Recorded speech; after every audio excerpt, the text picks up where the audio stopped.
Welcome back to SR formula of education. 6th സ്റ്റാൻഡേർഡിലെ social സയൻസിലെ 3rd chapter ആയിട്ടുള്ള Kerala the land the rain and the people, Keralam മണ്ണും മഴയും മനുഷ്യനും എന്ന ചാപ്റ്ററാണ് നമ്മൾ ഇന്നിവിടെ ഡിസ്കസ് ചെയ്യാൻ പോകുന്നത്. ചാപ്റ്ററിൻ്റെ തുടക്കത്തിൽ ഒരു കുട്ടി ആദ്യമായി തൻ്റെ അച്ഛനോടൊപ്പം പട്ടണത്തിലെത്തിയ ഒരു അനുഭവത്തെക്കുറിച്ച് പറയുന്നുണ്ട്.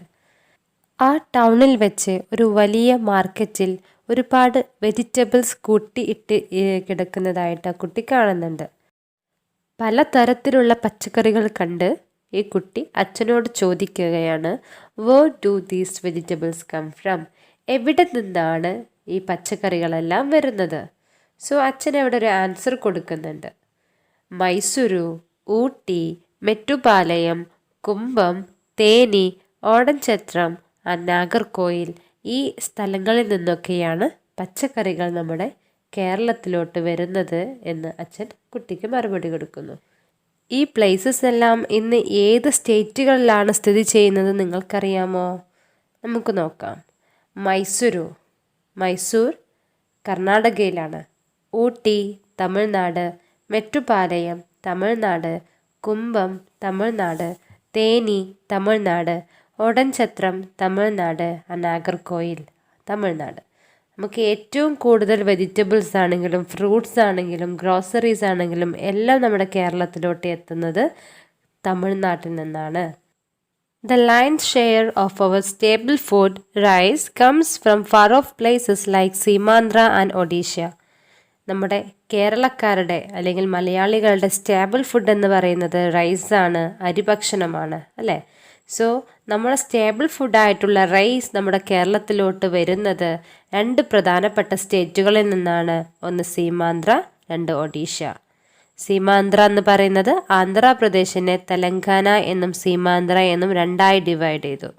സോ സീമാന്ധ്ര ആൻഡ് ഒഡീഷ എന്നീ 2 സ്റ്റേറ്റുകളിൽ നിന്നാണ് നമ്മുടെ കേരളത്തിലോട്ട് നമ്മുടെ സ്റ്റേബിൾ ഫുഡായിട്ടുള്ള റൈസ് എത്തുന്നത്. Here is some important questions to U.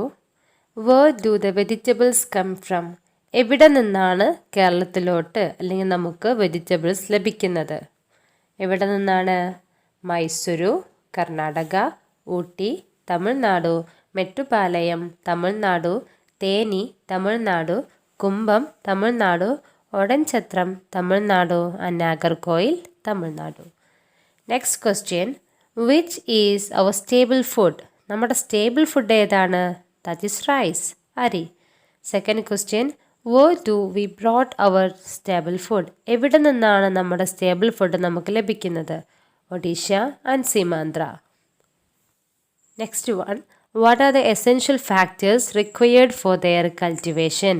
Vegetables, flowers, അതുപോലെ നമ്മുടെ സ്റ്റേബിൾ ഫുഡായിട്ടുള്ള റൈസ്, ഇവയുടെയൊക്കെ കൃഷിക്ക് അടിസ്ഥാനമായിട്ട് ആവശ്യമായിട്ടുള്ള ഘടകങ്ങൾ ഏതൊക്കെയാണ്? എസെൻഷ്യൽ ഫാക്ടേഴ്സ് ഏതൊക്കെയാണ്?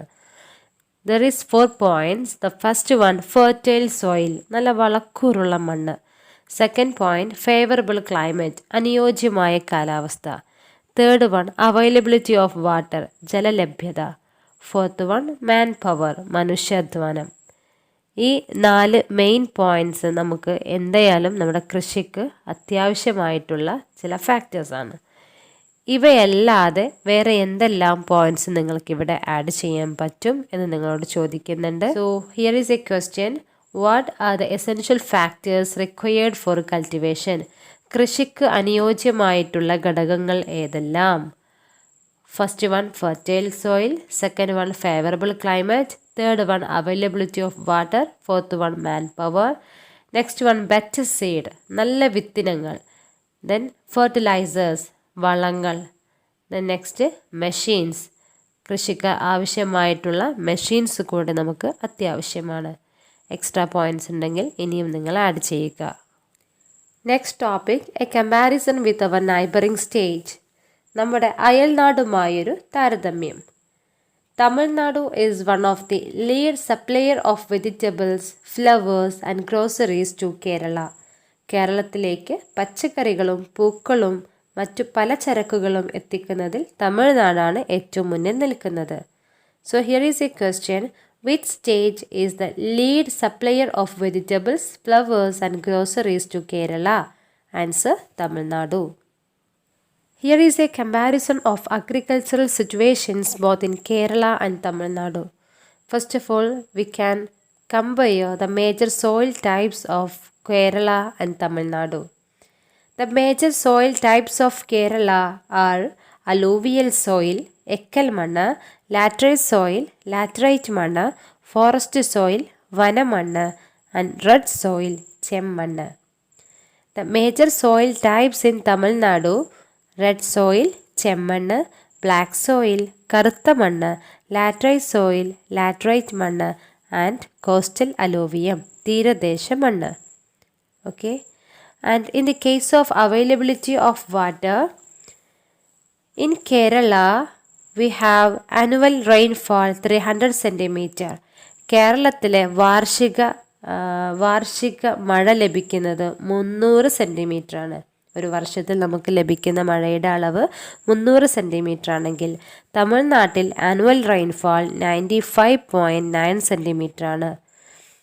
കേരളത്തിൽ 44 റിവേഴ്സ് ഉണ്ടെങ്കിൽ തമിഴ്നാട്ടിൽ 14 റിവേഴ്സ് ആണുള്ളത്. ഈ റിവേഴ്സിൻ്റെ എണ്ണം നോക്കിയാൽ തന്നെ നമുക്കറിയാൻ പറ്റും ഏറ്റവും കൂടുതൽ വാട്ടർ അവൈലബിലിറ്റി ഉള്ളത് കേരളത്തിലാണ്. കാരണം 44 നദികൾ കേരളത്തിലൂടെ ഒഴുകുന്നുണ്ട്.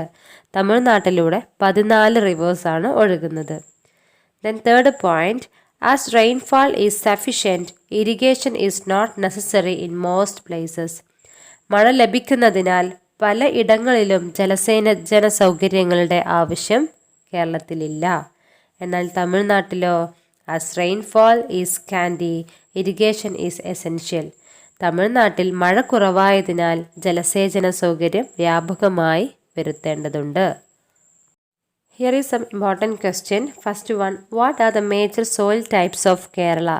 കേരളത്തിലെ പ്രധാനപ്പെട്ട മണ്ണിനങ്ങൾ ഏതെല്ലാം? അലൂവിയൽ സോയിൽ, എക്കൽ മണ്ണ്, ഫോറസ്റ്റ് സോയിൽ, വനമണ്ണ്, ലാറ്ററൈറ്റ് സോയിൽ, ലാറ്ററൈറ്റ് മണ്ണ്, ആൻഡ് റെഡ് സോയിൽ, ചെമ്മണ്ണ്. Next question, what are the major soil types of Tamil Nadu? തമിഴ്നാട്ടിലെ പ്രധാനപ്പെട്ട മണ്ണിനങ്ങൾ ഏതെല്ലാം? റെഡ് സോയിൽ, ചെമ്മണ്ണ്, കോസ്റ്റൽ അലൂവിയം, തീരദേശ മണ്ണ്, ബ്ലാക്ക് സോയിൽ, കറുത്ത മണ്ണ്, ആൻഡ് ലാറ്ററൈറ്റ് സോയിൽ, ലാറ്ററൈറ്റ് മണ്ണ്. Next question, write the differences between Kerala and Tamil Nadu in the case of availability of water. വെള്ളത്തിൻ്റെ ലഭ്യതയിൽ കേരളത്തിൻ്റെയും തമിഴ്നാട്ടിലെയും വ്യത്യാസങ്ങൾ എഴുതുവാനാണ്. Okay, so in Kerala and Tamil Nadu, കേരളത്തിൽ ആനുവൽ റെയിൻഫാൾ 300 സെൻറ്റിമീറ്റർ ആണെങ്കിൽ തമിഴ്നാട്ടിൽ 95.9 സെൻറ്റിമീറ്റർ ആണ് ആനുവൽ റെയിൻഫാൾ. കേരളത്തിൽ 44 റിവേഴ്സാണ് ഉള്ളതെങ്കിൽ തമിഴ്നാട്ടിൽ 14 റിവേഴ്സാണ് ഫ്ലോ ചെയ്തുകൊണ്ടിരിക്കുന്നത്. Third point, as rainfall is sufficient, irrigation is not necessary in most places. കേരളത്തിൽ ആവശ്യത്തിന് മഴ ലഭിക്കുന്നതിനാൽ പലയിടങ്ങളിലും ഇറിഗേഷൻ ഫെസിലിറ്റീസ് കൊണ്ടുവരേണ്ടതില്ല. എന്നാൽ തമിഴ്നാട്ടിൽ മഴ കുറവായതിനാൽ ജലസേചന സൗകര്യങ്ങൾ വ്യാപകമായി ഏർപ്പെടുത്തേണ്ടതുണ്ട്. ഈ ഒരു കമ്പാരിസണിലൂടെ നമുക്ക് മനസ്സിലാക്കേണ്ട ചില ഇൻഫറൻസസിനെ കുറിച്ചിട്ടാണ്, അതായത് നിഗമനങ്ങളെ കുറിച്ചിട്ടാണ് ഈ ഒരു ചെറിയ പാരഗ്രാഫിൽ പറയുന്നത്. Kerala and Tamil Nadu have almost the same soil type. കേരളത്തിലും തമിഴ്നാട്ടിലും ഏതാണ്ട് ഒരേ തരത്തിലുള്ള മണ്ണിനങ്ങളാണ് കാണപ്പെടുന്നത്. But alluvial soil which is ideal four agriculture exist in Kerala.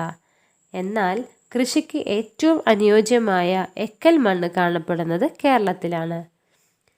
In the amount of rainfall received as well, Kerala is far ahead of Tamil Nadu. മഴയുടെ ലഭ്യതയിലാകട്ടെ കേരളം തമിഴ്നാട്ടിലേക്കാൾ ഏറെ മുന്നിലാണ്. കേരളത്തിലാണ് ഏറ്റവും കൂടുതൽ റെയിൻഫാൾ കിട്ടുന്നത് തമിഴ്നാടിനെ അപേക്ഷിച്ച്, അല്ലേ? കേരളത്തിൽ ഒരു വർഷത്തിൽ ലഭിക്കുന്ന ഒരു ആനുവൽ റെയിൻഫാൾ എമൗണ്ട് എന്ന് പറയുന്നത് 300 സെൻറ്റിമീറ്റർ ആണെങ്കിൽ തമിഴ്നാട്ടിൽ അത് 95.9 സെൻറ്റിമീറ്റർ ആണ്. കേരളത്തിൽ 44 റിവേഴ്സ് ഉണ്ടെങ്കിൽ അത് തമിഴ്നാട്ടിൽ 14 റിവേഴ്സാണ് ഉള്ളത്. അതുകൊണ്ട് തന്നെ കേരളത്തിൽ പുതിയതായിട്ടുള്ള ജലസേചന സൗകര്യങ്ങൾ ബിൽഡ് ചെയ്യേണ്ടതായിട്ടുള്ള ആവശ്യം വരുന്നില്ല. എന്നാൽ തമിഴ്നാട്ടിൽ അഗ്രികൾച്ചറൽ പർപ്പസിന് വേണ്ടിയിട്ട് ഒരു ഇറിഗേഷൻ ഫെസിലിറ്റീസ് അവർക്കവിടെ കൺസ്ട്രക്റ്റ് ചെയ്യേണ്ടതായിട്ടുണ്ട്. തോടോ കനാലോ ആയിട്ട് അവർക്കവിടെ കൺസ്ട്രക്റ്റ് ചെയ്യേണ്ടതായിട്ടുണ്ട്. Here is an important question. What are the favorable conditions for agricultural practices in Kerala? കേരളത്തിലെ കാർഷിക രംഗത്തുള്ള കാർഷികപരമായ പ്രവർത്തനങ്ങൾക്ക് ഫേവറബിൾ ആയിട്ടുള്ള കണ്ടീഷൻസ് ഏതെല്ലാം? ഫസ്റ്റ് വൺ, അലൂവിയൽ സോയിൽ, എക്കൽ മണ്ണ്. This is the most fertile soil which exist in Kerala. ഏറ്റവും ഫലഭൂഷ്ടമായിട്ടുള്ള മണ്ണാണ് അലൂവിയൽ സോയിൽ. അത് കേരളത്തിലാണ് നിലനിൽക്കുന്നത്. റെയിൻഫാൾ, മഴ. Kerala gets abundant rainfall. കേരളത്തിലോട്ട് ധാരാളം മഴ ലഭിക്കുന്നുണ്ട്. The amount of annual rainfall is 300 centimeter. Annual rainfall 300 centimeter ആണ്. In Kerala, the conditions are favorable for the growth of not only coconut, paddy, tapioca, yam and elephant foot yam, but also spice crops like pepper, ginger and cardamom. തെങ്ങ്, നെല്ല്, മരച്ചീനി, ചേന തുടങ്ങിയ വിളകളെ കൂടാതെ കുരുമുളക്, ഇഞ്ചി, ഏലം തുടങ്ങിയ സ്പൈസ് ക്രോപ്പുകളും വളരുന്നതിന് അനുകൂല സാഹചര്യമുള്ള നാടായിരുന്നു Keralam. Here is an important question. Name the different agricultural crops and spices which are suitable for the climatic conditions of Kerala. കേരളത്തിൻ്റെ കാലാവസ്ഥാപരമായിട്ടുള്ള സ്ഥിതികൾക്ക് അനുയോജ്യമായിട്ടുള്ള കണ്ടീഷൻസിന് അനുയോജ്യമായിട്ടുള്ള അഗ്രികൾച്ചറൽ ക്രോപ്സും സ്പൈസസും ഏതൊക്കെയാണെന്ന് എഴുതുവാനാണ്. ഏതൊക്കെയാണ്? Coconut, paddy, tapioca, yam, elephant foot yam, pepper, ginger and cardamom. Okay, these are the major agricultural crops and spices which are suitable for the climatic conditions of Kerala. Next topic, the physiographic diversity and agriculture in Kerala. കേരളത്തിൻ്റെ ഭൂപ്രകൃതി വൈവിധ്യവും കൃഷിയും. Kerala can be physiographically divided into highland, midland and lowland based on the altitude. സമുദ്രനിരപ്പിൽ നിന്നുള്ള ഉയരത്തിൻ്റെ അടിസ്ഥാനത്തിൽ കേരളത്തിൻ്റെ ഭൂപ്രകൃതിയെ 3ആയി തരംതിരിച്ചിരിക്കുന്നു. മലനാട്, ഇടനാട്, തീരപ്രദേശം. ഈ ഒരു കോൺസെപ്റ്റ് നിങ്ങൾ ഓൾറെഡി പഠിച്ചതാണ്. പ്രീവിയസ് ക്ലാസ്സുകളിൽ നിന്നും നിങ്ങൾ പഠിച്ചിട്ടുള്ളതാണ്. Okay, so Kerala can be divided into 3 geographical divisions. They are highland, midland and lowland. The crops cultivated in each of these physiographic units have certain peculiar features. ഈ ഭൂപ്രകൃതി വിഭാഗങ്ങളിൽ ഓരോന്നിലും കൃഷി ചെയ്യുന്ന വിളകൾക്ക് ചില പ്രത്യേകതകളുമുണ്ട്. Our physiography is suitable for the cultivation of variety of crops. വൈവിധ്യമാർന്ന വിളകൾ, വെറൈറ്റി ക്രോപ്സുകൾ കൃഷി ചെയ്യാൻ അനുയോജ്യമായിട്ടുള്ള ഒരു ഭൂപ്രകൃതിയാണ് നമുക്കുള്ളത്. Here is a question. Which are the physiographic divisions of Kerala based on altitude? സമുദ്രനിരപ്പിൽ നിന്നുള്ള ഉയരത്തിൻ്റെ അടിസ്ഥാനത്തിൽ കേരളത്തെ 3 ജോഗ്രഫിക്കൽ ഡിവിഷൻസ് ആയിട്ട് ഡിവൈഡ് ചെയ്തിട്ടുണ്ട്. അവ ഏതൊക്കെയാണ്? Highland, midland and lowland. മലനാട്, ഇടനാട്, തീരപ്രദേശം. ഇവിടെ നിങ്ങൾക്ക് നമ്മുടെ കേരളത്തിൻ്റെ ജോഗ്രഫിക്കൽ ഡിവിഷൻ്റെ ഒരു മാപ്പ് കാണാൻ പറ്റും അല്ലേ? ഇതിൽ ഈ ബ്രൗൺ കളറിൽ കൊടുത്തിട്ടുള്ള ഭാഗമാണ് ഹൈലാൻഡ് റീജിയൻ. സമുദ്രനിരപ്പിൽ നിന്നും വളരെ ഉയരത്തിൽ സ്ഥിതി ചെയ്യുന്ന മലനിരകൾ അടങ്ങിയിട്ടുള്ളൊരു പ്രദേശമാണ് നമ്മുടെ ഹൈലാൻഡ് റീജിയൻ. രണ്ടാമതായി പച്ച നിറത്തിൽ കാണുന്നത് മിഡ്ലാൻഡ് റീജിയനാണ്. അതായത് ഇടനാടാണ്. ഇടനാട് എന്ന പേര് വരാൻ കാരണം അത് മലനാടിനും തീരപ്രദേശത്തിനും ഇടയിലാണ് സ്ഥിതി ചെയ്യുന്നത്. യെല്ലോയിഷ് കളർ ഏരിയ അത് ലോലാൻഡ് ആണ്, അതായത് തീരപ്രദേശമാണ്. നമ്മുടെ അറബിക്കടലിൻ്റെ തീരപ്രദേശങ്ങളാണ് lowland region. Next topic, highland, മലനാട്. Rain, mist and cool weather prevail in our eastern highlands. കേരളത്തിൻ്റെ കിഴക്കൻ പ്രദേശങ്ങൾ ഉൾപ്പെടുന്ന മലനാട്ടിൽ മഴയും മഞ്ഞും തണുപ്പും ഏറെയായി നിലനിൽക്കുന്നു. This region is part of the Sahyadri ranges laying well above the sea level. സമുദ്രനിരപ്പിൽ നിന്നും വളരെ ഉയരത്തിൽ സ്ഥിതി ചെയ്യുന്ന സഹ്യപർവ്വത നിരയുടെ ഭാഗമാണിവിടം. നിങ്ങൾ ടെക്സ്റ്റ് ബുക്കിൽ ഒരു 2 പിക്ചർ കാണാൻ പറ്റും അല്ലേ? ഹൈലാൻഡിലെ തുടക്കത്തിൽ 2 ക്രോപ്സിൻ്റെ ചിത്രങ്ങൾ കാണാൻ പറ്റും. ഏതൊക്കെയാണവ? ഈ ചിത്രത്തിൽ കാണുന്നത് ടീയുടെയും കാർഡമമ്മിൻ്റെയും കൃഷിയാണ്. അതായത് തേയില കൃഷിയും ഏലകൃഷിയുമാണ് നമുക്ക് ഈ ചിത്രത്തിലൂടെ കാണാൻ പറ്റുന്നത്. സോ ഹൈലാൻഡ് റീജിയനിലെ പ്രധാനപ്പെട്ട 2 വിളകളാണ്, മലനാടുകളിൽ കൃഷി ചെയ്യുന്ന പ്രധാനപ്പെട്ട 2 വിളകളാണ് tea and cardamom. The following are the geographical factors required for the cultivation of these crops. ഈ വിളകളുടെ, അതായത് മലനാടിൽ ഹൈലാൻഡിൽ കൃഷി ചെയ്യുന്ന വിളകളുടെ വളർച്ചയ്ക്ക് ആവശ്യമായിട്ടുള്ള ജോഗ്രഫിക്കൽ ഫാക്ടേഴ്സാണ് ഇനി പറയുന്നത്. ഏതൊക്കെ ഫാക്ടേഴ്സാണ് ആവശ്യമായിട്ടുള്ളത്?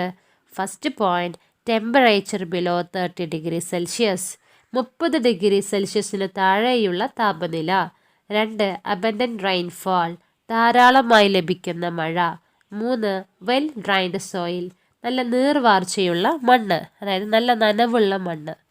ഹൈലാൻഡ് റീജിയൻ്റെ പ്രധാനപ്പെട്ട ജോഗ്രഫിക്കൽ ഫാക്ടേഴ്സാണ്, അല്ലെങ്കിൽ ഹൈലാൻഡ് റീജിയനിൽ കൃഷി ചെയ്യുന്ന വിളകളുടെ വളർച്ചയ്ക്ക് ആവശ്യമായിട്ടുള്ള പ്രധാനപ്പെട്ട ജോഗ്രഫിക്കൽ ഫാക്ടേഴ്സാണ് ഏതെല്ലാം? 1, temperature below 30 degree Celsius. 2, abundant rainfall. 3rd, well drained soil. Here, the climate is favorable for the growth of tea, coffee and spice crops like cardamom, pepper, ginger and turmeric. ഏലം, കുരുമുളക്, ഇഞ്ചി, മഞ്ഞൾ തുടങ്ങിയ spice ക്രോപ്സുകൾക്കും തേയില, കാപ്പി തുടങ്ങിയവയ്ക്കും അനുയോജ്യമായിട്ടുള്ള ഒരു ക്ലൈമറ്റാണ് highland റീജിയനിൽ ഉള്ളത്. സോ ഹൈലാൻഡ് റീജിയനിലെ മേജർ ക്രോപ്സ് ഏതൊക്കെയാണ്? Tea, coffee, cardamom, pepper, ginger and turmeric. Okay. History tells us that it is a fame of these spice crops that made Kerala the favorite destination of foreigners.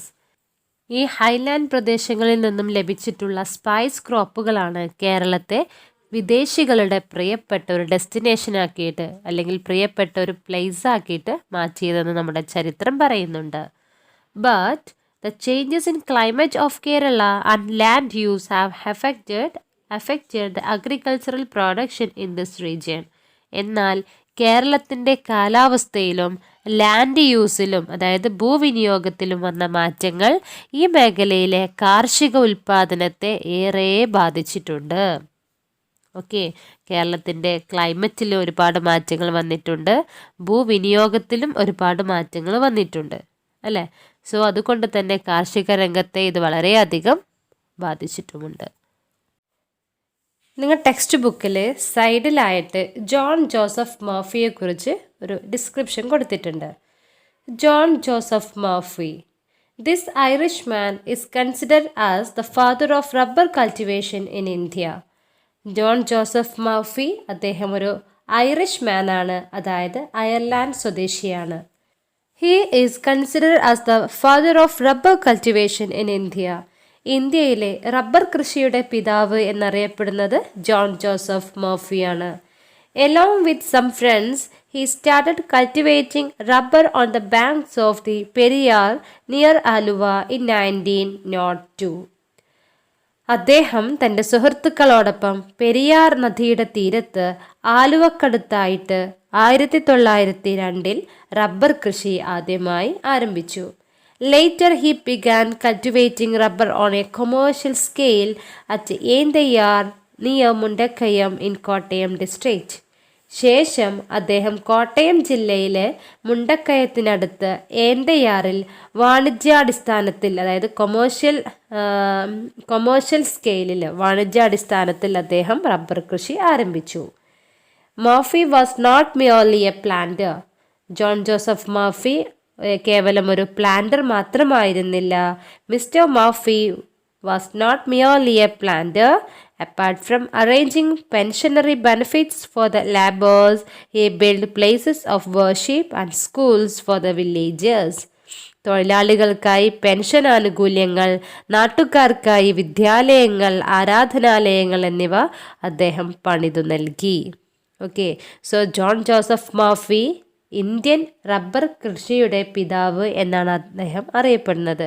അദ്ദേഹം ഒരു ഇന്ത്യക്കാരനല്ല, അദ്ദേഹം ഒരു Ireland സ്വദേശിയാണ്, Irish man ആണ്. Here is a question. Write a note on highland region. മലനാട് പ്രദേശത്തെക്കുറിച്ച് ഒരു note തയ്യാറാക്കാനാണ്. First point, the eastern part of Kerala is the highland. കേരളത്തിൻ്റെ കിഴക്കൻ ഭാഗങ്ങളാണ് highland. The highland is a part of the western ഗാർഡ് or Sahyadri ranges. Sahyadri നിരകളുടെ അല്ലെങ്കിൽ പശ്ചിമഘട്ടത്തിൻ്റെ ഒരു ഭാഗമാണ് മലനാട്.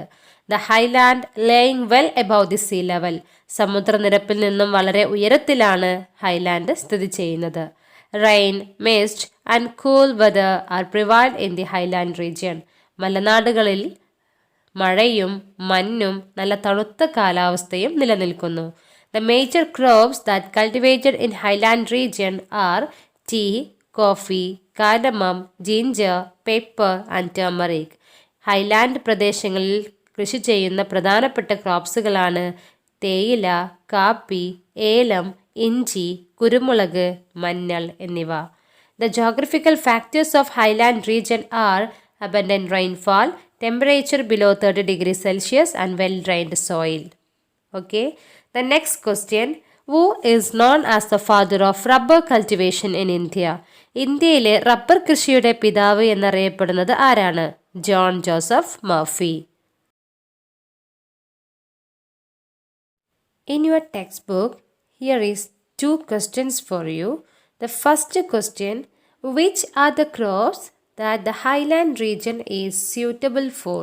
Make a list. നമ്മുടെ ഹൈലാൻഡ് റീജിയനിൽ മലനാട് പ്രദേശത്ത് ഏതൊക്കെ വിളകളാണ് കൃഷിക്ക് അനുയോജ്യമായിട്ടുള്ളത് പട്ടികപ്പെടുത്താനാണ്. So answer tea, coffee, cardamom, pepper, ginger and turmeric. Second question, why can these crops be cultivated in the highland? എന്തുകൊണ്ടാണ് നിങ്ങളിപ്പം പട്ടികപ്പെടുത്തിയിട്ടുള്ള ഹൈലാൻഡ് റീജിയനിലെ ക്രോപ്സുകൾ നമ്മുടെ മലനാട്ടിൽ കൃഷി ചെയ്യുന്നത്? അതായത് ഹൈലാൻഡ് റീജിയനിലെ ജോഗ്രഫിക്കൽ ഫാക്ടേഴ്സ് എന്തെല്ലാമാണെന്നാണ് ചോദിക്കുന്നത്. So the crops cultivated in the highland region requires A geographical factors. Highland പ്രദേശത്ത് മലനാട് പ്രദേശങ്ങളിൽ കൃഷി ചെയ്യുന്ന വിളകൾക്ക് ചില ഭൂമിശാസ്ത്രപരമായ ഘടകങ്ങൾ അത്യാവശ്യമാണ്. അവയാണ് temperature below 30 degree Celsius, abundant rainfall and well drained soil എന്നിവ. മിഡ്ലാൻഡ്, ഇടനാട്. The midland is sandwiched between the lowland and highland. തീരപ്രദേശത്തിനും മലനാടിനും ഇടയിലുള്ള പ്രദേശമാണ് midland. This region in Kerala is characterised by the most diverse crops. ഏറ്റവും അധികം വിള വൈവിധ്യമുള്ള, അതായത് വ്യത്യസ്ത വിളകൾ കൃഷി ചെയ്യുന്ന പ്രദേശമാണിത്. Cereals, vegetables, tuber crops etcetera are part of this diversity. ഭക്ഷ്യധാന്യങ്ങൾ, പച്ചക്കറികൾ, കിഴങ്ങുവർഗ്ഗങ്ങൾ. സെറിയൽസ് മീൻസ് ഭക്ഷ്യധാന്യങ്ങൾ, വെജിറ്റബിൾസ് പച്ചക്കറികൾ, ട്യൂബർ ക്രോപ്സ് കിഴങ്ങുവർഗ്ഗങ്ങൾ തുടങ്ങിയവ മിഡ്ലാൻഡിലെ വിളവൈവിധ്യത്തിൻ്റെ ഭാഗമാണ്. Abundant rainfall, moderately thick layers of alluvial soil in the river basin and laterite soil along the hilly tracts are the favorable geographical factors for the crop diversity in the Midland region. മിഡിൽലാൻഡ് പ്രദേശത്ത്, അതായത് ഇടനാട് പ്രദേശങ്ങളിൽ വിളവൈവിധ്യങ്ങൾ നമ്മൾ ധാരാളമായി കാണുന്നുണ്ട് അല്ലേ? വ്യത്യസ്ത ക്രോപ്സുകൾ ഇവിടെ കൃഷി ചെയ്യുന്നുണ്ട്. ഇങ്ങനെ വ്യത്യസ്ത ക്രോപ്സുകൾ മിഡ്ലാൻഡ് പ്രദേശത്ത് കൃഷി ചെയ്യുവാൻ അനുയോജ്യമായിട്ടുള്ള പ്രധാനപ്പെട്ട ജോഗ്രഫിക്കൽ ഫാക്ടേഴ്സ് ഉണ്ട്, ഭൂമിശാസ്ത്രപരമായ ഘടകങ്ങളുണ്ട്. അവയാണ് ഫസ്റ്റ് വൺ അബൻഡന്റ് റെയിൻഫാൾ, ധാരാളമായി ലഭിക്കുന്ന മഴ. 2 alluvial soil in the river basin, നദീതടങ്ങളിലെ എക്കൽ മണ്ണ്. 3 laterite soil in the hilly tracts, കുന്നിൻ ചെരുവുകളിൽ അല്ലെങ്കിൽ കുന്നിൻ പ്രദേശങ്ങളിലുള്ള ലാറ്ററൈറ്റ് മണ്ണ് എന്നിവ ഈ മിഡ്ലാൻഡ് പ്രദേശത്തെ പ്രധാനപ്പെട്ട ജോഗ്രഫിക്കൽ ഫാക്ടേഴ്സാണ്. ഓക്കെ, സോ ഈ 3 ജോഗ്രഫിക്കൽ ഫാക്ടേഴ്സ് ഉള്ളത് കൊണ്ട് തന്നെയാണ് നമ്മുടെ മിഡ്ലാൻഡ് പ്രദേശത്തിൽ വ്യത്യസ്ത വിളകൾ കൃഷി ചെയ്യുന്നത്. Okay, this region is suitable for the cultivation of rubber, which is a chief commercial crop of Kerala. കേരളത്തിലെ പ്രധാന വാണിജ്യ വിളയായ റബ്ബർ കൃഷി ചെയ്യുന്നതിന് ഏറ്റവും അനുയോജ്യമായ ഒരു പ്ലേസ് കൂടിയാണ് Midland region. Extensive cultivation of rubber in this region began in the first quarter of the 20th century. 20th സെഞ്ചുറിയുടെ അതായത് 20-ാം നൂറ്റാണ്ടിൻ്റെ ആരംഭത്തിലാണ് ഈ മിഡ്ലാൻഡ് പ്രദേശങ്ങളിൽ റബ്ബർ കൃഷി വളരെ വ്യാപകമായി കൃഷി ചെയ്യാൻ തുടങ്ങിയിട്ടുള്ളത്. Till then, the region was largely devoted to the cultivation of tubers like tapioca, yam, elephant foot yam and vegetables. അതുവരെ ഈ മേഖലകളിൽ ടാപ്പിയോക്ക മരച്ചീനി, ദെൻ യാം ചേന തുടങ്ങിയിട്ടുള്ള കിഴങ്ങുവർഗ്ഗങ്ങളും വെജിറ്റബിൾസുമാണ് വ്യാപകമായി കൃഷി ചെയ്തിരുന്നത്. Plantain cultivation was also prominent. ഏത്തവാഴ കൃഷിയും ഈ മേഖലയിൽ വ്യാപകമായി കൃഷി ചെയ്തിരുന്നു. അപ്പം 20-ാം നൂറ്റാണ്ട് വരെ മിഡ്ലാൻഡ് പ്രദേശങ്ങളിൽ വ്യത്യസ്ത ക്രോപ്സുകളാണ് കൃഷി ചെയ്തിരുന്നത്. അവയാണ് വെജിറ്റബിൾസ്, വ്യത്യസ്ത പച്ചക്കറികൾ, ദെൻ പ്ലാന്റെയിൻ കൾട്ടിവേഷൻ ഏത്തവാഴ കൃഷി, അതുപോലെ ട്യൂബർ ക്രോപ്സ് കിഴങ്ങുവർഗ്ഗങ്ങൾ, ദെൻ സെറിയൽസ് ഭക്ഷ്യധാന്യങ്ങൾ, ഇവയെല്ലാം തന്നെ 20-ാം നൂറ്റാണ്ട് വരെ മിഡ്ലാൻഡ് പ്രദേശങ്ങളിൽ കൃഷി ചെയ്തിരുന്ന വ്യത്യസ്ത വിളകളായിരുന്നു. എന്നാൽ 20-ാം നൂറ്റാണ്ടിന് ശേഷം മിഡ്ലാൻഡ് പ്രദേശങ്ങളിൽ കൂടുതലായിട്ടും കൃഷി ചെയ്യാൻ തുടങ്ങിയത് റബ്ബർ കൾട്ടിവേഷനാണ്, അല്ലെങ്കിൽ റബ്ബർ കൃഷിയാണ്. Even small land holdings are now used for rubber cultivation. ചെറിയ കൃഷിയിടങ്ങൾ പോലും ഇന്ന് റബ്ബർ കൃഷിക്കായി ഉപയോഗപ്പെടുത്തിക്കൊണ്ടിരിക്കുന്നു. Once planted, the rubber crop has the merit of long lasting yield. ഒരിക്കൽ നട്ട് വിളവെടുപ്പ് തുടങ്ങിയാൽ ഏറെക്കാലം വിളവ് ലഭിക്കുമെന്നതാണ് റബ്ബറിൻ്റെ ഏറ്റവും പ്രധാനപ്പെട്ട benefit. Here is a question. Write a note on the Midland region of Kerala. കേരളത്തിൻ്റെ ഇടനാടിനെ കുറിച്ച് ഒരു കുറിപ്പ് തയ്യാറാക്കുക. Midland is located between the lowland and highland. ലോലാൻഡിനും ഹൈലാൻഡിനും ഇടയിൽ സ്ഥിതി ചെയ്യുന്നതാണ് Midland. In Kerala, this region is characterized by the most diverse crops. കേരളത്തിൽ ഈ പ്രദേശത്താണ് വ്യത്യസ്ത വിളകൾ കൃഷി ചെയ്യുന്നതായിട്ട് കാണപ്പെടുന്നത്. വ്യത്യസ്ത വിളകൾ കാണപ്പെടുന്നത് എൻ്റെ പ്രദേശത്താണ്. Till 20th century, 20-ാം നൂറ്റാണ്ട് വരെ diverse crops were cultivated in midland. 20-ാം നൂറ്റാണ്ട് വരെ ഇടനാട്ടിൽ മിഡ്ലാൻഡിൽ വ്യത്യസ്ത ക്രോപ്സുകളായിരുന്നു കൃഷി ചെയ്തിരുന്നത്. ദേവർ അവയായിരുന്നു സെറിയൽസ് ഭക്ഷ്യധാന്യങ്ങൾ, വെജിറ്റബിൾസ് പച്ചക്കറികൾ, ട്യൂബർ ക്രോപ്സ് കിഴങ്ങുവർഗ്ഗങ്ങൾ like tapioca, yam and elephant foot yam, then plantation cultivation ഏത്തവാഴ കൃഷി എന്നിവ. But after 20th century, in most of the areas, farmers are cultivated rubber. എന്നാൽ 20-ാം നൂറ്റാണ്ടിന് ശേഷം ഒട്ടുമിക്ക ഏരിയകളിലും ഒട്ടുമിക്ക പ്രദേശങ്ങളിലും കർഷകർ റബ്ബർ കൃഷിയാണ് കൃഷി ചെയ്തിരുന്നത്. ഈവൻ സ്മോൾ ഏരിയാസ് ആണെങ്കിൽ പോലും അവിടെ കൃഷി ചെയ്തിരുന്നത് റബ്ബറായിരുന്നു. Next question. What are the favorable geographical factors for the crop diversity in Midland? ഇടനാട്ടിലെ വിളവൈവിധ്യത്തിനുള്ള പ്രധാനപ്പെട്ട ജോഗ്രഫിക്കൽ ഫാക്ടേഴ്സ് ഏതെല്ലാമാണ്? The favorable geographical factors for the crop diversity in Midland region are ഇടനാട് പ്രദേശത്തെ മിഡ്ലാൻഡ് പ്രദേശത്തെ വിളവൈവിധ്യത്തിന് കാരണമായിട്ടുള്ള പ്രധാനപ്പെട്ട geographical factors. First one, abundant rainfall ധാരാളമായി ലഭിക്കുന്ന മഴ. Second one, alluvial soil in river base നദീതടത്തിലെ എക്കൽ മണ്ണ്. Third point, laterite soil along the hilly tracts കുന്നിൻ പ്രദേശങ്ങളിലെ ലാറ്ററൈറ്റ് മണ്ണ് എന്നിവയാണത്. Which is the chief commercial crop of Kerala? കേരളത്തിൻ്റെ ഏറ്റവും പ്രധാനപ്പെട്ട വാണിജ്യ വിള ഏതാണ്? Rubber. In your textbook, there is a question for you. Farmers are turning to rubber cultivation instead of traditional crops. What could be the reason? കർഷകർ പരമ്പരാഗത വിളകൾ ഉപേക്ഷിച്ച് റബ്ബർ കൃഷിയിലേക്ക് മാറുന്നു. കാരണം എന്തായിരിക്കാം? Answer is here. In Kerala the price of seeds, fertilisers, cost of labour are high. നമ്മുടെ കേരളത്തിൽ വിത്തുകളുടെ വിലയും വളങ്ങളുടെ വിലയും തൊഴിലിൻ്റെ ചിലവും എല്ലാം വളരെ കൂടുതലാണ്. So farmers can't to make more profit through the cultivation of traditional crops. അതുകൊണ്ട് തന്നെ കർഷകർക്ക് പരമ്പരാഗത വിളകൾ കൃഷി ചെയ്യുന്നതിലൂടെ കൂടുതൽ പ്രോഫിറ്റ് ലഭ്യമാകുന്നില്ല. Today money become the only aim of agriculture. ഇന്ന് കൃഷിയുടെ ഏറ്റവും പ്രധാനപ്പെട്ട ലക്ഷ്യം എന്നത് പണം സമ്പാദിക്കുക എന്നതാണ്. So farmers are more interested to cultivate rubber because it provide more profit. അതുകൊണ്ട് തന്നെ ട്രഡീഷണൽ ക്രോപ്സിൽ നിന്നും മാറിക്കൊണ്ട് ക്യാഷ് ക്രോപ്പായിട്ടുള്ള നാണ്യവിളയായിട്ടുള്ള റബ്ബർ കൃഷി ചെയ്യുന്നതിലൂടെ അവർക്ക് കൂടുതൽ പ്രോഫിറ്റ് കിട്ടും. സോ റബ്ബർ കൃഷി ചെയ്യുന്നതിനാണ് ഫാമേഴ്സ് കൂടുതൽ ഇൻട്രസ്റ്റഡ് ആയിട്ടുള്ളത്. In case of rubber cultivation, rubber കൃഷിയുടെ കാര്യത്തിൽ once planted the rubber crops has the merit of long lasting yield. ഒരു വിളവെടുപ്പ് തുടങ്ങിയാൽ ഏറെക്കാലം വിളവ് ലഭിക്കുമെന്നത് റബ്ബറിൻ്റെ മേന്മ തന്നെയാണ്.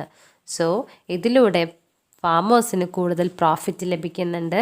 ചിലവിനേക്കാൾ കൂടുതൽ അവർക്ക് പ്രോഫിറ്റ് ലഭിക്കുന്നുണ്ട്. സോ അതുകൊണ്ടാണ് നമ്മുടെ കർഷകർ ട്രഡീഷണൽ ക്രോപ്സ് കൃഷി ചെയ്യുന്നതിൽ നിന്നും റബ്ബർ കൃഷിയിലോട്ട് മാറിക്കൊണ്ടിരിക്കുന്നത്. നെക്സ്റ്റ് ടോപ്പിക്, ലോ ലാൻഡ്, തീരപ്രദേശം. The low land lies close to sea level. സമുദ്രനിരപ്പിൽ നിന്നും അധികം ഉയരമില്ലാത്ത പ്രദേശം, അതായത് സമുദ്രത്തിനോട് വളരെ അടുത്ത് ചേർന്ന പ്രദേശമാണ് ലോ ലാൻഡ്. ടെക്സ്റ്റ് ബുക്കിൽ ലോ ലാൻഡിൻ്റെ തുടക്കത്തിൽ അവിടെ ഒരു പിക്ചർ കൊടുത്തിട്ടുണ്ട്. ഈ ഒരു പിക്ചറിൽ നിങ്ങൾക്ക് ഒരുപാട് കോക്കനട്ട് ട്രീസും പാഡി കൾട്ടിവേഷനും കാണാൻ പറ്റും. സോ ലോലാൻഡ് പ്രദേശത്തെ ഏറ്റവും പ്രധാനപ്പെട്ട 2 വിളകളാണ്, മേജർ ക്രോപ്സുകളാണ് പാഡി കൾട്ടിവേഷനും കോക്കനട്ട് ട്രീയും. So the major crops that cultivated in the lowland region are paddy cultivation and coconut trees.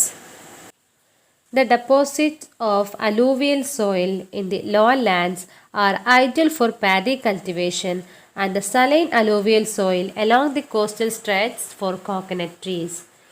Lowland പ്രദേശത്തെ താഴ്ന്ന ഇടങ്ങളിലെ എക്കൽ മണ്ണിൻ്റെ നിക്ഷേപം നെൽകൃഷിക്കും പാഡി കൾട്ടിവേഷനും, തീരപ്രദേശങ്ങളിലെ ഉപ്പുരസമുള്ള എക്കൽ മണ്ണ് സലൈൻ അലൂവിയൽ സോയിൽ കോക്കനട്ട് ട്രീയുടെ കൃഷിക്കും ഏറെ സ്യൂട്ടബിൾ ആണ്.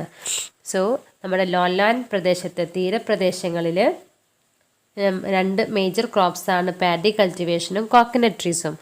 കോക്കനട്ട് ട്രീയുടെ വളർച്ചയ്ക്ക് അനുകൂലമായിട്ടുള്ള പ്രധാനപ്പെട്ട മണ്ണ് ലോലാൻഡ് പ്രദേശത്തെ സലൈൻ അലൂവിയൽ സോയിലാണ്. പാഡി കൾട്ടിവേഷന് സ്യൂട്ടബിൾ ആയിട്ടുള്ള സോയിൽ അലൂവിയൽ സോയിലുമാണ്. Such regions where these crops were once widely cultivated gradually got transformed into settlements.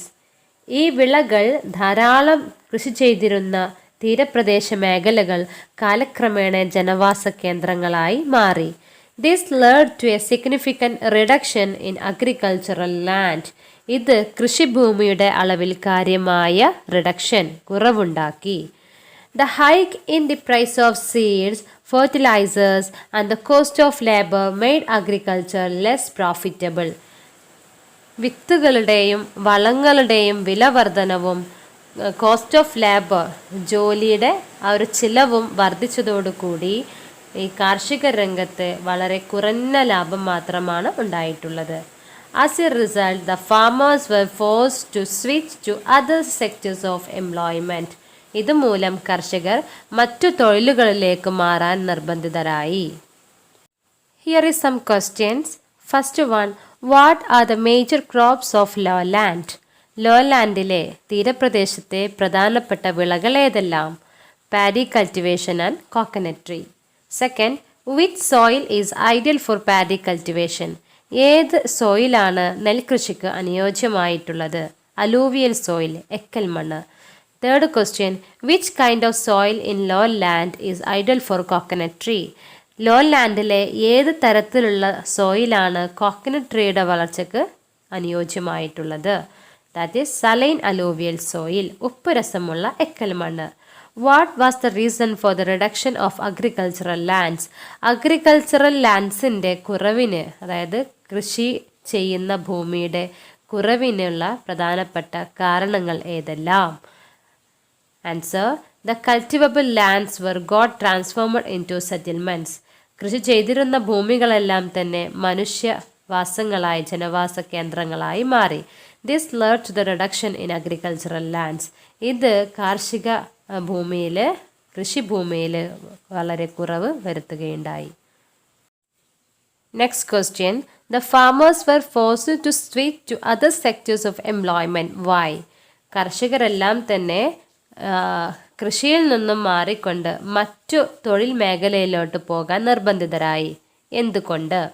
Answer: the cultivable lands were transformed into human settlements. കൃഷി ചെയ്തിരുന്ന പ്രദേശങ്ങളെല്ലാം തന്നെ ജനവാസ കേന്ദ്രങ്ങളായി മാറി. 2. The hike in the price of seeds, fertilizers and the cost of labor made agriculture less profitable.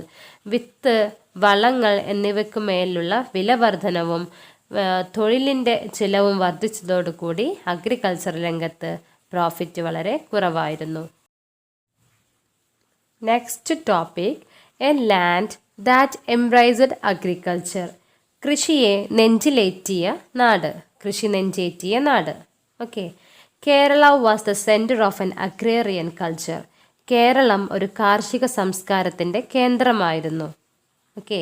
നിങ്ങൾ കഴിഞ്ഞ ക്ലാസ്സുകളിൽ കൃഷിയുമായി ബന്ധപ്പെട്ട ആഘോഷങ്ങളും ആചാരങ്ങളും ഫെസ്റ്റിവൽസും കസ്റ്റംസും എല്ലാം പഠിച്ചു കഴിഞ്ഞിട്ടുണ്ടല്ലേ?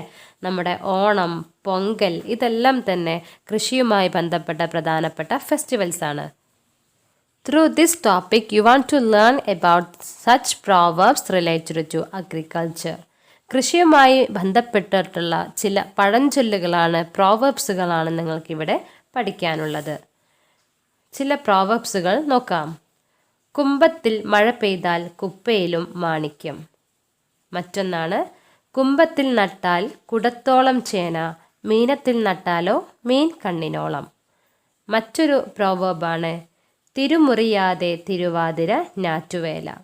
ഇവയെല്ലാം കൃഷിയും കൃഷിയുടെ ഈ ഒരു ക്ലൈമറ്റും നമ്മുടെ സംസ്കാരവുമെല്ലാം ബന്ധപ്പെടുത്തിയിട്ടുള്ള ചില പ്രോവർബ്സുകളാണ്. ഇതുപോലെയുള്ള പഴഞ്ചൊല്ലുകൾ നിങ്ങൾ കളക്ട് ചെയ്യുക, നിങ്ങളുടെ നോട്ട്ബുക്കിൽ രേഖപ്പെടുത്തുക. Next topic: changing land use, changing life style. മാറുന്ന ഭൂവിനിയോഗം, മാറുന്ന ജീവിതക്രമം. The following table shows the variations in the land area of some important crops in Kerala over the past 50 years. കേരളത്തിലെ ചില പ്രധാന ക്രോപ്സുകളുടെ ഭൂവിസ്തൃതിയിൽ, അതായത് ലാൻഡ് ഏരിയയിൽ കഴിഞ്ഞ 50 വർഷത്തിനിടെ അല്ലെങ്കിൽ അരനൂറ്റാണ്ടിനിടെ ഉണ്ടായിട്ടുള്ള വ്യത്യാസമാണ് നമുക്കിവിടെ പട്ടികയിൽ തന്നിട്ടുള്ളത്. ഈ ഒരു ടാബിളിൽ 4 കോളംസ് ഒക്കെ നിങ്ങൾക്ക് കാണാൻ പറ്റും. ഫസ്റ്റ് കോളം ക്രോപ്സിനെ കുറിച്ചാണ് പറയുന്നത്. സെക്കൻഡ് ഇയറിനെ കുറിച്ചിട്ടാണ് പറയുന്നത്. ഇതിൽ തന്നെ 3 ഇയേഴ്സിനെ കുറിച്ചിട്ടുള്ള ഭൂവിസ്തൃതിയിൽ വന്നിട്ടുള്ള വേരിയേഷൻസ് ഇവിടെ കാണിക്കുന്നുണ്ട്. ഏതൊക്കെ ഇയറിലെ വേരിയേഷൻസ് ആണ് കാണിക്കുന്നത്?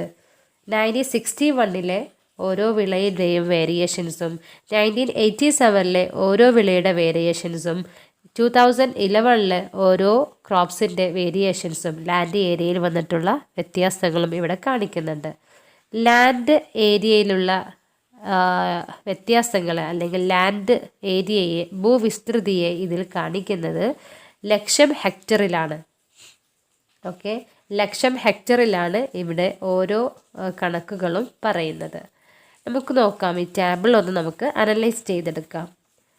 ഫസ്റ്റ് ക്രോപ്പ് പാഡി, നെല്ല്.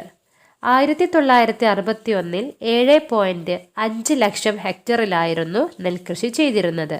എന്നാൽ 1987 ആയപ്പോൾ 6.04 ലാക്ക് ഹെക്ടേഴ്സിലാണ് കൃഷി പാഡി അല്ലെങ്കിൽ നെൽകൃഷി ചെയ്തിട്ടുണ്ടായിരുന്നത്. 2011 ആയപ്പോൾ 2.08 ലാക്ക് ഹെക്ടർ സ്ഥലത്താണ് നെൽകൃഷി ചെയ്തിട്ടുള്ളത്. ഇവിടെ നെൽകൃഷിയുടെ ലാൻഡ് ഏരിയ ഓരോ വർഷം കൂടുന്തോറും കുറഞ്ഞു വരികയാണ് അല്ലേ? ടാപ്പിയോക്ക അതായത് മരച്ചീനി. 1961 ടാപ്പിയോക്ക കൃഷി ചെയ്തിട്ടുണ്ടായിരുന്നത് 2.37 ലാക്ക് ഹെക്ടേഴ്സിലാണ്, അല്ലേ? എന്നാൽ 1987 1.72 ലാക്ക് ഹെക്ടേഴ്സിലാണ് ടാപ്പിയോക്ക കൃഷി ചെയ്യുന്നത്. അവിടെയും കുറഞ്ഞു വരികയാണ്. 2011 ആയപ്പോൾ മരച്ചീനി അല്ലെങ്കിൽ പൂള കൃഷി ചെയ്യുന്നത് 0.75 ലാക്ക് ഹെക്ടേഴ്സിലാണ്. അതായത് ഓരോ വർഷം കൂടുന്തോറും ടാപ്പിയോക്കയിലും പാഡി കൃഷിയിലുമൊക്കെ കുറവ് വന്നുകൊണ്ടേയിരിക്കുകയാണ്. തേർഡ് ക്രോപ്പാണ് കോക്കനട്ട്. കോക്കനട്ട് ട്രീസ് 1961 5.05 ലാക്ക് ഹെക്ടേഴ്സിൽ കൃഷി ചെയ്തിട്ടുണ്ട്. 1987 7.75 ലാക്ക് ഹെക്ടേഴ്സ് സ്ഥലത്തായിട്ട് കോക്കനട്ട് ട്രീയുടെ കൃഷി വർദ്ധിച്ചു വന്നിട്ടുണ്ട്, അല്ലേ? ആദ്യം 5.05 ആയിരുന്നു. 1987 ആയപ്പോൾ അത് 7.75 ലാക്ക് ഹെക്ടേഴ്സായി മാറി. 2011 ആയപ്പോൾ 8.21 ലാക്ക് ഹെക്ടേഴ്സ് സ്ഥലത്ത് കോക്കനട്ട് കൃഷി ചെയ്യുന്നുണ്ട്. അതായത് കോക്കനട്ട് കൃഷിയുടെ ലാൻഡ് ഏരിയ വർദ്ധിച്ചു കൊണ്ടിരിക്കുകയാണ്. Then last one rubber. In 1961 rubber കൾട്ടിവേഷന് ചെയ്തിട്ടുണ്ടായിരുന്നത് 1.33 ലാക്ക് ഹെക്ടേഴ്സിലാണ്. 1987 ആയപ്പോൾ 3.59 ലാക്ക് ഹെക്ടേഴ്സ് ഭൂമിയിൽ റബ്ബർ കൃഷി ചെയ്ത് തുടങ്ങി, അതായത് വർദ്ധിച്ചു കൊണ്ടിരിക്കുകയാണ്. 2011 ആയപ്പോൾ 5.40 ലാക്ക് ഹെക്ടേഴ്സ് ഭൂവിസ്തൃതിയിൽ റബ്ബർ കൃഷി ചെയ്യുന്നുണ്ട്. അതായത് ഓരോ വർഷം കൂടുന്തോറും റബ്ബർ കൃഷി നമ്മുടെ കേരളത്തിൽ വർദ്ധിച്ചു കൊണ്ടിരിക്കുകയാണ്. ഓക്കെ, അപ്പം ഈ ഒരു ടാബിളിൻ്റെ ബേസിൽ നിങ്ങൾക്കിവിടെ കുറച്ച് ക്വസ്റ്റ്യൻസ് കൊടുത്തിട്ടുണ്ട്. ഇതിൻ്റെ ആൻസർ നിങ്ങൾ ഫൈൻഡ് ഔട്ട് ചെയ്യണം. First question, identify the crops that recorded a reduction in land area. ഏതൊക്കെ വിളകളുടെ ഭൂവിസ്തൃതിയിലാണ് കുറവ് രേഖപ്പെടുത്തിയിട്ടുള്ളത്? Answer paddy and tapioca. നെൽകൃഷിയിലും ടാപ്പിയോക്ക മരച്ചീനിയിലുമാണ് ഓരോ വർഷം കൂടുന്തോറും ലാൻഡ് ഏരിയ കുറഞ്ഞു വരുന്നത്. Second question, identify the crop whose land area decreased the most. ഏത് വിളയുടെ ഭൂവിസ്തൃതിയിലാണ് ഏറ്റവും കുറവ് വന്നിട്ടുള്ളത്? കുറവ് വന്നിട്ടുള്ളത് പാഡിയിലും ടാപ്പിയോക്കയിലുമാണ്. ഇതിൽ ഏറ്റവും കുറവ് വന്നിട്ടുള്ളത് പാഡി കൾട്ടിവേഷനിലാണ്. നെല്ലിൻ്റെ ഭൂവിസ്തൃതിയിലാണ് ഏറ്റവും കുറവ് വന്നിട്ടുള്ളത്. Third question, identify the crops who's land area increased. ഏതൊക്കെ വിളകളുടെ ഭൂവിസ്തൃതിയിലാണ് കൂടുതൽ ആയിട്ടുള്ളത്? ഏതൊക്കെ ഭൂവിസ്തൃതികളാണ് കൂടുതൽ വന്നിട്ടുള്ളത്? അത് റബ്ബർ കൃഷിയുടെയും കോക്കനറ്റിൻ്റെയും ലാൻഡ് ഏരിയാസാണ് വർഷം തോറും വർദ്ധിച്ചു കൊണ്ടിരിക്കുന്നത്. ഈ ഒരു ടാബിൾ അനലൈസ് ചെയ്തുകൊണ്ട് നിങ്ങൾക്ക് ചില കൺക്ലൂഷൻസ് ഇവിടെ എഴുതാനുണ്ട്. നിങ്ങൾ ടെക്സ്റ്റ് ബുക്കിൽ ഒരു പോയിന്റ് നിങ്ങൾക്ക് കാണാൻ പറ്റും. Rubber cultivation increased while that of paddy and tapioca declined. റബ്ബർ കൃഷി വർദ്ധിക്കുകയും നെൽകൃഷിയും മരച്ചീനിയുടെ കൃഷിയും തകരുകയും ചെയ്തു. ദെൻ നെക്സ്റ്റ് ഒരു പോയിന്റ് ഇൻക്ലൂഡഡ് ആണ്, നിങ്ങൾ ടെക്സ്റ്റ് ബുക്കിൽ എഴുതി വെക്കുക. Farmers are interested in cultivating cash crop rather than food crop. Farmers food ക്രോപ്പിനേക്കാൾ, ഭക്ഷ്യവിളകളേക്കാൾ നാണ്യവിളകൾക്കാണ് കൂടുതൽ ഇൻട്രസ്റ്റ് ഫാമേഴ്സിനുള്ളത്. ക്യാഷ് ക്രോപ്സ് എന്ന് പറയുന്നത് റബ്ബറും കോക്കനട്ടുമാണ്. ഫുഡ് ക്രോപ്സ് അതായത് ഭക്ഷ്യവിളകൾക്ക് ഉദാഹരണങ്ങളാണ് പാഡി ആൻഡ് ടാപ്പിയോക്ക, നെല്ലും മരച്ചീനിയും. So next point, farmers are interested in cultivating cash crops rather than food crops. The general land use of the state has also undergone drastic changes nowadays. Reclamation of paddy fields and ponds for other uses, destruction of hills, unscientific agricultural practices along the hilly slopes, etc. have now become widespread in Kerala. നമ്മുടെ കേരളത്തിൻ്റെ general land യൂസിൽ, പൊതു ഭൂവിനിയോഗത്തിൽ ഒരുപാട് മാറ്റങ്ങൾ വന്നിട്ടുണ്ട്. കുളങ്ങളും വയലുകളും റിക്ലമേറ്റ് ചെയ്യുന്നത്, മണ്ണിട്ട് മറ്റു ആവശ്യങ്ങൾക്കായി മണ്ണിട്ട് നികത്തുന്നതും കുന്നിടിക്കുന്നതും, ഡിസ്ട്രക്ഷൻ ഓഫ് ഹിൽസ് കുന്നിടിക്കുന്നതും, ദെൻ കുന്നിൻ ചെരുവുകളിലെ അശാസ്ത്രീയമായ കൃഷി ചെയ്യുന്നതുമൊക്കെ ഇന്ന് നമ്മുടെ കേരളത്തിൽ വ്യാപകമായി കൊണ്ടിരിക്കുകയാണ്, വർദ്ധിച്ചു കൊണ്ടിരിക്കുകയാണ്. ഓക്കെ, സോ നമ്മുടെ കേരളത്തിൽ, നമ്മുടെ സ്റ്റേറ്റിൽ ഭൂവിനിയോഗത്തിൽ ഒരുപാട് മാറ്റങ്ങൾ വന്നിട്ടുണ്ട്. അവയാണ്: ഒന്ന്, reclamation of paddy fields and ponds for other users. Second one, destruction of hills. Third one, unscientific agricultural practices along the hill slopes. Okay, here is a question. What are the reasons for the changes in land use in our state?